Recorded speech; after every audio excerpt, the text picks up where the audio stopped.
Hello once again, everybody. It's time for another Bedtime Tales episode. Tonight, this story is in 5 parts, and it is called The Phantom Bus, and it is written by W. Elwyn Backus. Backus.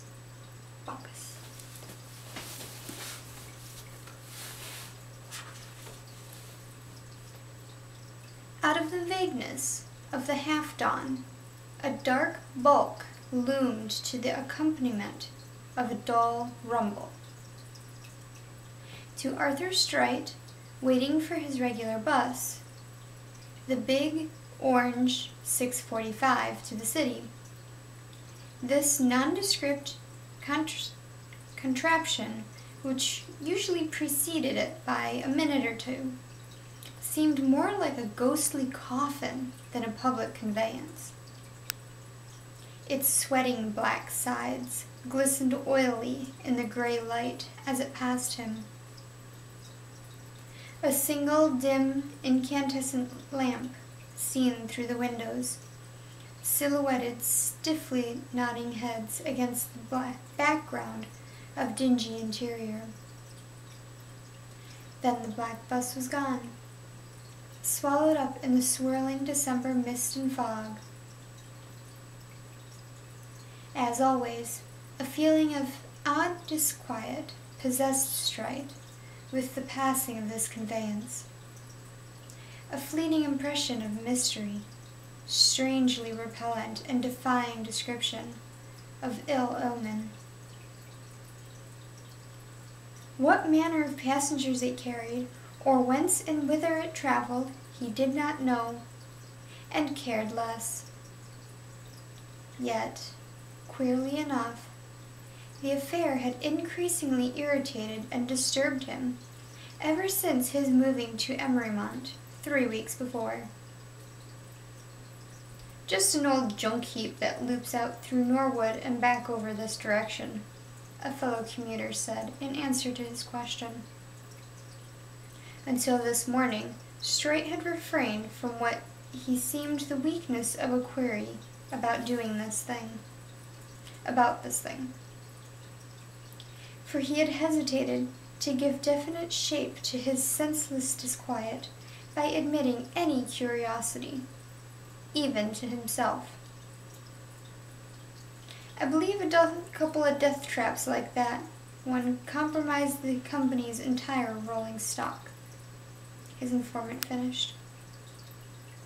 "Oh," said Strite, mentally categorizing the bus with several that operated a sort of cross-country service between outlying sections of Cincinnati. Of course, he reflected, some concern had to serve this need. But he was conscious of a feeling of relief that he did not have to use that service. Arthur Strite was boarding in Emerymont with the Ransons, not because of any liking for the make-believes, the ramblings of bourgeoisie and scandal-mongers that peopled the little suburb, but because he did enjoy the shrubbery and lawns and quaintly designed houses, despite the crazy budding of garbage-can-studded backyards against the living-room windows of adjoining homes. He minded his own business, displaying no curiosity in the neighbors or affairs of the place, which was one of the reasons why he had not discovered sooner the purpose of the bus line mentioned. The night of the same day he asked about the bus, he found himself pondering, with some intentness in the midst of an absent-minded perusal of the evening comic sheet, on the dingy conveyance that passed him each morning. Why should that silly bus thus intrude itself into his mind? He smiled self-indulgently and turned over to the sports page. the thing was actually becoming a nuisance, and for no logical reason. What should it matter to him how uninviting, how disagreeable a box on wheels those people rode in every morning? Nevertheless, he dropped off to sleep, thinking about the ghostly bus.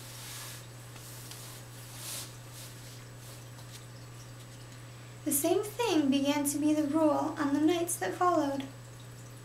Always that ridiculous feeling of indefinable dread would come over him, would cling tenaciously to his thoughts from the moment he happened to think of having seen the shadowy bus that morning. He had half a notion to hail the confounded contraption some morning and see where it took him, just to dispel all this absurd air of mystery about it which had so unaccountably fastened upon him. Though perhaps there was some reason for his strange obsession after all. Not quite 1 year before, his fiancée, Doris Tway, had been killed in a terrible bus crash. He remembered the crumpled remains of the fatal bus, which he had seen afterward vividly. It, too, had been black and shabby. An odd girl. She had always said that, if she left first, she would return for him. Her idea of a joke, of course, but unusual. In spite of his notion about hailing the other bus, Straight did not ride it. Not for several weeks, anyway. Although its daily rumbling and jangling approach, made more eerie by the shortening of days, had driven that impression of weird mystery deeper than ever into his waking thoughts. Waking, because, so far, the bus had troubled him only in the evenings before he retired. However, there came a night when he dreamed that he obeyed an impulse and boarded the strange bus. He was conscious of a sickly odor as he entered the rickety door, which had slid back with a softness in strange contrast to the outward clatter of the conveyance. The visor of the operator's cap was pulled well down over his face as he leaned over his levers. Straight felt the bus begin to move. Oddly, there was no vibration, none of the jarring rattle and bang that he had expected. He might have been on a river barge, for all that motion that he could feel. Startled more by this unnatural quiet than he could have been by the loudest of banging or jolting, he raised his eyes towards the occupants of the bus. Perhaps it was the strange effort this act seemed to impose upon him. At any rate, he awoke in that instant, seized by unreasoning, incomprehensible terror. It was an hour before his taut nerves had relaxed enough to let him drop off to sleep. And not before he had vowed to ride the bus, in fact, the next morning. Straight did not ride the black bus the next morning. It was nearly 7 o'clock when he opened his eyes from a troubled sleep. This meant that he would be late to his office where he worked, on the other side of the city. Of course, he missed his regular bus, and with it, the other. Too, the daylight put a different aspect upon things. It would have been ridiculous, after all, to board a bus bound for another part of the city merely to humor a crazy impulse. Yet, when that night came, Straight hesitated to go to bed. He told himself that he was hopeless, a fool and a coward.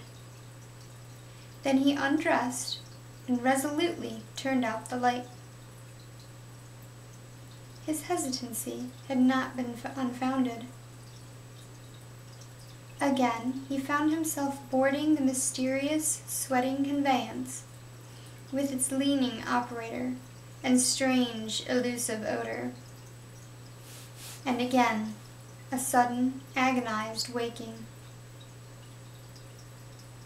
But this time, he saw the other occupants before he awoke. They all, there were 6 of them, had their eyes closed as they sat nodding slightly with the almost imperceptible swaying of the bus. There was a repellent something about those faces, other than their closed eyelids, that struck a chill into Stright's heart. He wondered whether they were just weary, like him, or... A cold finger touched his wrist. He managed to turn and faced the operator. The latter, his face still hidden, was pointing to the fare box. Of course, these ill-built, ill-kept buses would reverse things by demanding their fare when one entered. He reached into his pocket for a dime, and in that moment caught sight of a 7th passenger, seated in front on the other side. The operator's head and shoulders had partly hidden her from before, despite her slender tallness. As his fingers found and automatically brought forth a dime, he observed that this passenger's eyes were not closed like the rest, that they were pale gray and staring at him. They were like, oh God, it couldn't be. Doris. But it was. How could he have failed to recognize her sooner, despite her position on the other side of the operator? Now he could understand why this bus had drawn him so strangely, irresistibly.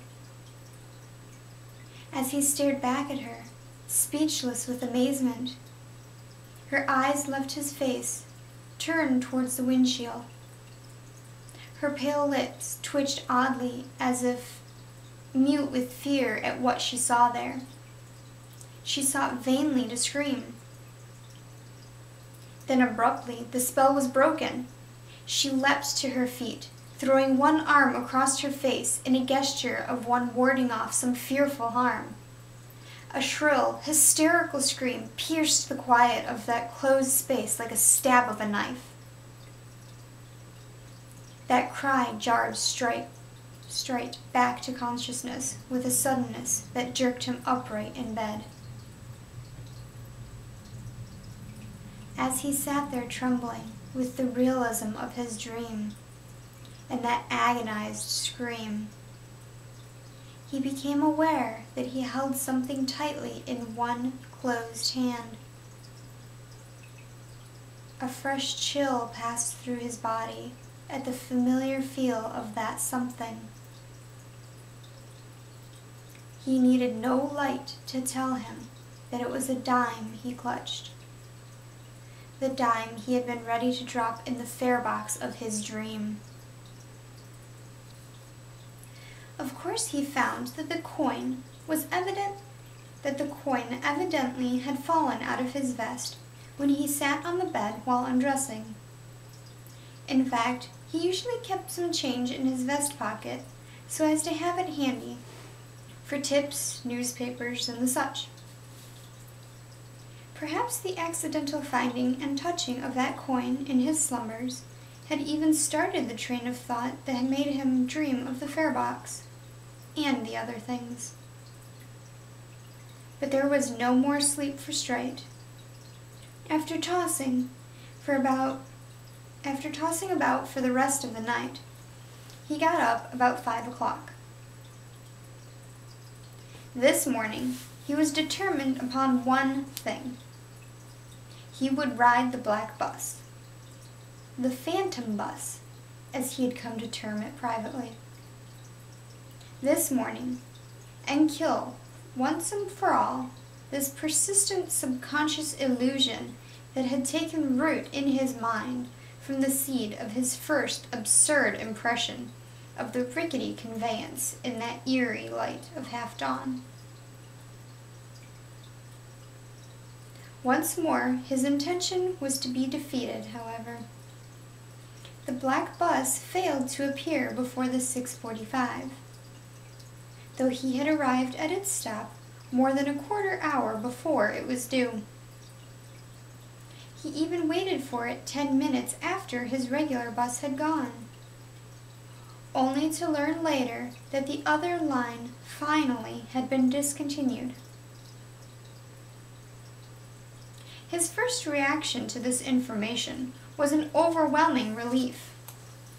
No longer would he be reminded by this shadowy, rumbling hulk each morning of the things that he wanted to forget. But on the heels of this thought came the realization that the very discontinuance of the line had removed all chance of his ever killing the illusion, if the latter continued to trouble him. That day at noon, as he walked along a downtown street, a peculiar odor halted him. There was an elusive, dread familiarity about it. He was before a florist's open shop, and a great bowl of tuberoses, those once choice flowers for all those departed, was set out in front. He knew now where he had smelled their scent before. On the phantom bus of his dream. Once again, Straight was in the phantom bus, in his subconscious mind. This time he knew exactly what was coming. He seemed powerless to change a single detail of it all. The pause just inside the doorway as he forced his gaze up to where the 6 passengers sat, in plain view, their eyes closed in death-like weariness, or worse. The icy touch of a finger on his wrist, the reaching for a coin, and the discovery of the slender, tall girl up front. Doris. At this point in the sequence of events, suddenly galvanized him into a feverish alertness for the next thing. As Doris's hysterical scream rang in his ears, he was abruptly released from the grip of immobility. He turned quickly and looked out the front window of the bus. What he saw there made him throw up his hands in an involuntary gesture similar to her own instinctive gesture of terror. He heard the brakes squeal shrilly, felt the bus skid on the sleet-covered road, even as he caught a side glimpse of the operator's face. Saw with sudden horror that half of the face was missing. Beyond that fleeting glimpse, he had no time for further examination, for just ahead, a heavily loaded truck was emerging from a narrow bridge end, blocking their way. Then a terrific, rending crash. The 6:45 bus was 4 minutes late on account for the icy condition of the roads. They had been that way for 2 days. A little group of commuters on the roadside were talking in subdued tones, for once unmindful of the delay as they waited. Personally, a pompous, red-faced man was saying, I believe Ranson killed and mauled him for attentions to Mrs. Ranson. But Straight didn't appear to be that type, objected a young member of the group. nor is Mrs. Ransom the sort who would encourage him. Besides, consider the condition of the body. Why, Ransom or no one else could have so mangled another, to say nothing of leaving it in bed and persistently claiming that he didn't know how it happened, except that he and his wife were awakened in the middle of the night by a frightful cry, and found him that way. No, I say there is some deeper mystery about the affair, the nature of which we haven't suspected. The big, orange-colored bus hove into view at this juncture, interrupting the discussion for the time. Presently, they all had boarded it and found seats at various vantage points. A little distance along the road, one of them pointed out to his neighbor a twisted and splintered mass of wreckage at the foot of an embankment of the narrow bridge they were just then crossing. Lucky it jumped off when it struck. Didn't even delay us yesterday when we followed a few minutes after it was discovered. Queer thing about how it got there, said another. Nobody witnessed the accident, and the defunct bus company's officials swear that the last they saw of their death trap was when it was locked away in an old garage on the other side of Norwood. Can you imagine anyone swiping a can like that for a ride? But the present-day young cokeheads will grab anything for a joyride. No queerer than that, the mess inside the wreck, as if someone had been crushed like poor Straight, for instance. Yet they could find no trace of a body. Have pleasant nightmares.